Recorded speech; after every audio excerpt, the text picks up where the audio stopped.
त्रेता युग की अयोध्या केवल एक नगर नहीं थी, वह एक जीवन व्यवस्था थी। यहाँ शासन का अर्थ शक्ति नहीं बल्कि उत्तरदायित्व था। राजा से लेकर सामान्य नागरिक तक हर व्यक्ति ये मानता था कि धर्म कोई अलग विषय नहीं बल्कि रोजमर्रा के आचरण का नाम है। राम के जन्म के बाद अयोध्या में कोई अचानक क्रांति नहीं हुई, पर एक गहरा स्थायी परिवर्तन अवश्य आया। लोग पहले जैसे ही काम करते थे, पर उनके मन में अब एक भरोसा था, जैसे भविष्य सुरक्षित हो गया हो।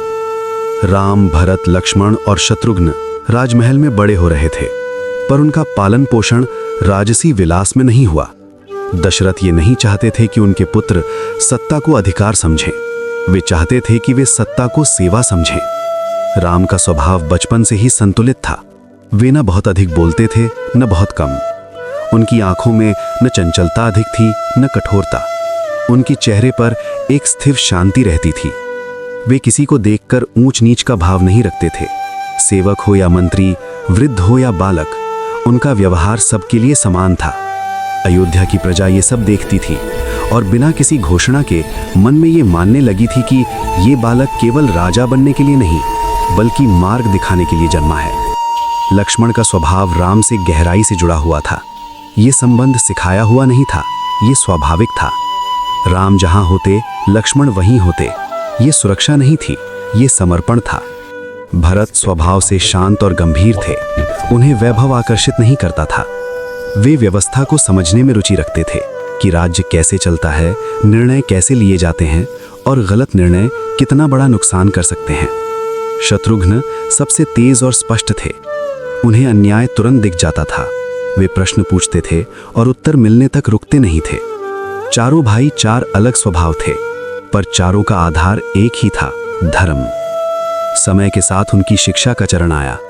गुरुकुल में प्रवेश केवल पढ़ाई का आरंभ नहीं था, वह जीवन की परीक्षा का आरंभ था। गुरुकुल में कोई राजकुमार नहीं था, केवल शिष्य थे। वहां सुविधा नहीं, अनुशासन था। वहां आराम नहीं, नियमितता थी। राम इस जीवन में बहुत सहज थे। वे सेवा को कष्ट नहीं मानते थे। जल भरना, लकड़ी लाना, गुरु की आवश्यकता समझना, ये सब उनके लिए स्वाभाविक था। वे ज्ञान को रटते नहीं थे, वे उसे समझते थे। वे प्रश्न पूछते थे, पर उत्तर से पहले स्वयं मनन करते थे। धनुर्विद्या में राम की सबसे बड़ी विशेषता निशाना नहीं थी, बल्कि धैर्य था। वे तीर चलाने से पहले अपने मन को स्थिर करते थे।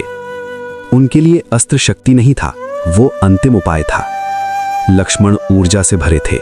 वे तीव्र थे, आवेगशील थे, पर राम की शांति धीरे धीरे लक्ष्मण को भी संयम सिखा रही थी।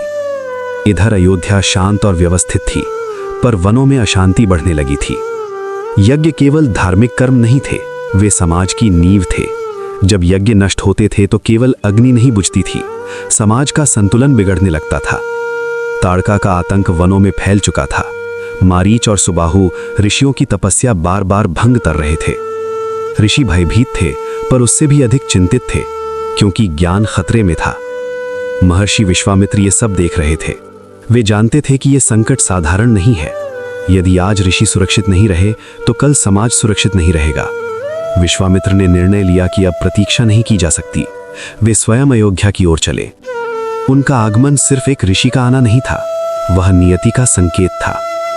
दशरथ ने उनके तेज को देखकर समझ लिया कि मांग साधारण नहीं होगी। और जब राम का नाम आया तो ये क्षण राजा और पिता दोनों के लिए सबसे कठिन बन गया। राम अभी किशोर थे। वन का जीवन अयोध्या से बिल्कुल अलग था, पर समय अनुभव की प्रतीक्षा नहीं करता। यहीं से राम के जीवन का दूसरा अध्याय अपने पूरे अर्थ के साथ खुलता है। यहीं से एक सुरक्षित राजकुमार कर्तव्य की ओर बढ़ता है और यहीं रामायण का ये अध्याय समाप्त होता है।